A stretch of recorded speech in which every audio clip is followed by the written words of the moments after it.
Kamera rolling action. Kembali lagi di acara kami, Goes dan Bedah Buku bersama Yuri dan Denny. Ya. Ya, gimana Mas? Kita mau ngobrol-ngobrol tentang buku Kunci Sukses dengan PD Hati, karya kami bertiga, tapi Mbak Ari nggak ikut. Ya karena kami berdua Goes, jadi sekaligus mampir warung kopi dan membahasnya di warung kopi itu. Bahas santai. Bahas santai. Kita ngobrol santai di warkop sama Mas Denny. Mungkin ada yang disampaikan apa? Nah, kira-kira motivasi awalnya Mas Yudi untuk membuat buku ini apa sih? Kok akhirnya menghubungi saya? Kalau dalam kata pengantarnya kan Ya, seperti ya. itu. Ya, jadi awalnya kan memang kita edisi pandemik ya, bukan edisi pandemik ya. Ini kan lagi musimnya corona, jadi banyak orang yang di rumah. Jadi kita ingin menghasilkan suatu karya yang ingin disampaikan ataupun di-share kepada teman-teman sekalian. Jadi sehingga buku ini bisa bermanfaat sih, intinya seperti itu. Dan dari karya ini itu kita ingin mengukir sejarah ya. Maksudnya nanti kan buku ini akan tetap sustainable, nanti tetap ada gitu. Ya. Secara singkat nih, kan orang kalau lihat kunci sukses dengan PD Hati itu kan terkesan dengan PD yakin. Nah, tapi apa sih PD Hati dalam tanda kutip itu? Ini kan ada tulisan kutip gitu. Betul. PD Hati itu sebenarnya sih simple ya. Jadi inginnya kita itu mengingatnya itu dengan mudah. Ada kepanjangannya dari PD Hati. PD itu kita kan harus optimis ya, istilahnya percaya diri. Nah, hati itu berasal dari dalam hati. Jadi kepanjangannya pray, dream, hard work, evaluate, dan enjoy life. Jadi kalau kita ingin mencapai keinginan, pencapaian mimpi, sukses, nah itu kita harus melakukan pray, kemudian dream, hard work, melakukan evaluasi, dan enjoy life. Kita nikmati hidup ini. Oke. Ya. Terus sukses yang dimaksud dengan Mas Yudi itu yang sukses seperti apa? Dengan karena kunci suksesnya. Kita sudah tidak kuncinya, tinggal buka pintunya. Ya. Oke. Nah, ini kuncinya sukses dengan PD Hati lah. Pintunya di mana? Nah, sekarang sukses itu apa? Kuncinya tadi dengan PD Hati, terus pintunya itu di mana kira-kira? Jadi kita berarti kalau mau ngomongin sukses itu sebenarnya kan berbeda antara orang A ngomongnya sukses seperti ini dan orang B ngomongnya juga beda.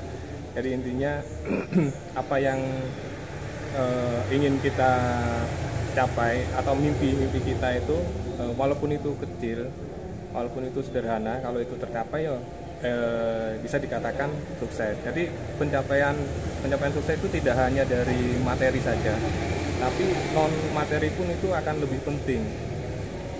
Misalkan contohnya kalau non materi itu pencapaian, kalau misalkan di karir perusahaan kita kan menginginkan karirnya bagus. Nah itu kan istilahnya kan bukan materi tapi non materi. Nah dari non materi ini tercapai, maka materi juga akan mengikuti.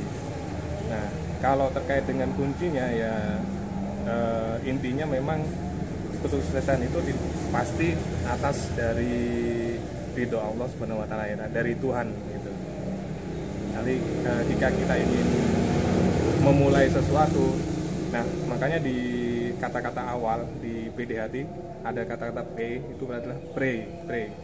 Jadi kita harus berdoa dulu, mendekatkan diri kepada Yang Maha Kuasa.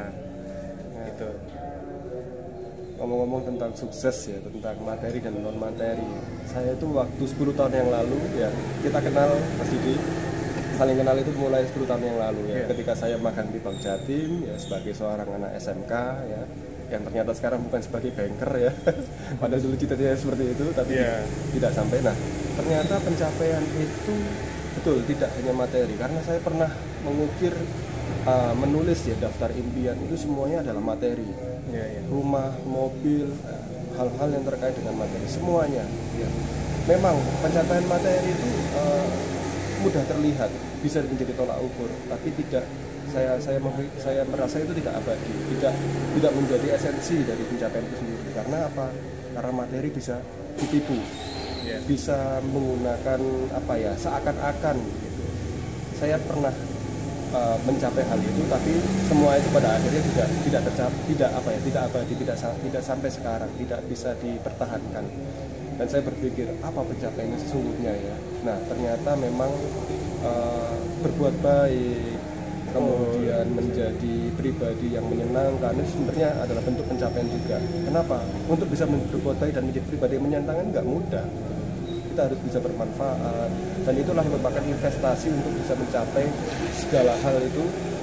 Dan nanti materi itu menjadi bonus, menjadi apa ya, hal yang tambahan lah ya, tambahan ya, bukan tujuan, tapi menjadi apa ya, gift untuk kita, karena kita sudah bisa menjadi orang yang istilahnya bermanfaat untuk semua orang. Nah, PDHT ini itu paling tidak berharap atau memberikan pandangan bahwa kita itu bisa menjadi orang yang ya setidaknya itu menyenangkan, kemudian pandai bersyukur, ya seperti itu Mas ya. Ya, jadi isinya memang kalau kita melihat komprehensif, jadi di dalam kita membahas semuanya, mulai dari tahapan awal, di tengah, sampai di akhir.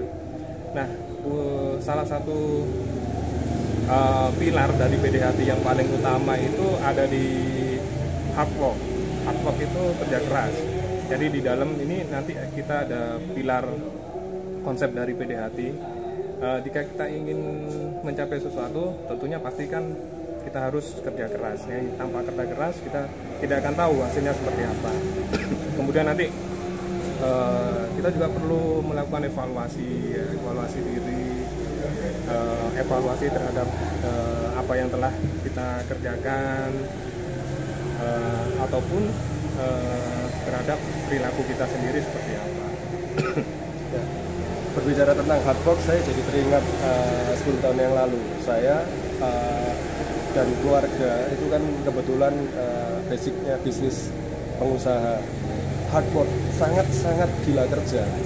Bahkan hari Minggu saya melihat ayah saya itu nggak pernah di rumah, selalu kerja.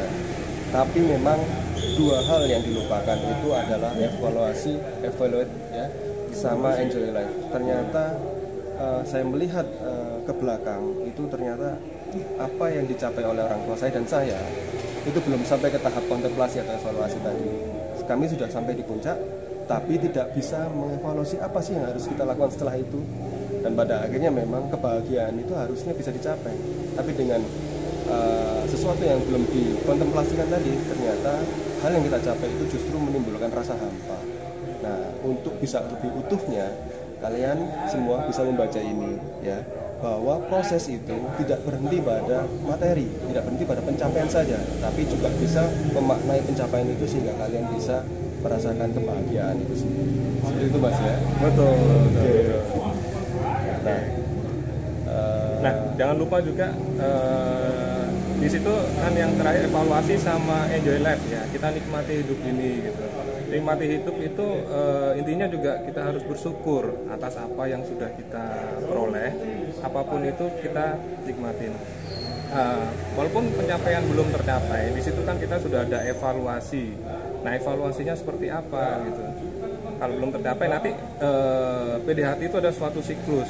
Jadi kita bisa mulai lagi dari awal. Kita bikin impian lagi, ulang dari awal. Kemudian kita hard work lagi. Kita lanjutkan lagi evaluasi dan tetap nikmati hidup ini gitu. Kita harus lebih bersyukur apapun yang kita peroleh. Oke.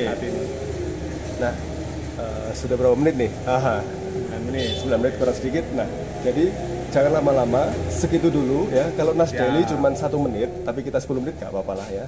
Next time kita akan bicara lagi soal PDHT, tapi untuk bisa lebih jelasnya kalian beli buku ini ya, jangan lupa. Berapa Mas harganya? Masih harganya promo? Cukup murah ya. Ya, karena memang kita hanya ingin berbagi konsep. Nanti jika ada masukan ataupun ide-ide bisa disampaikan kepada kami untuk semakin berkembangnya dari buku konsep PDHT. Bagus sekali. Oke, sampai itu dulu. Kita akan bertemu lagi di Goes yang akan datang minggu depan dengan sukses, kunci sukses dengan PD Hati. Goes dengan PD Hati dan kunci sukses dengan PD Hati. Oke, terima kasih, bye-bye.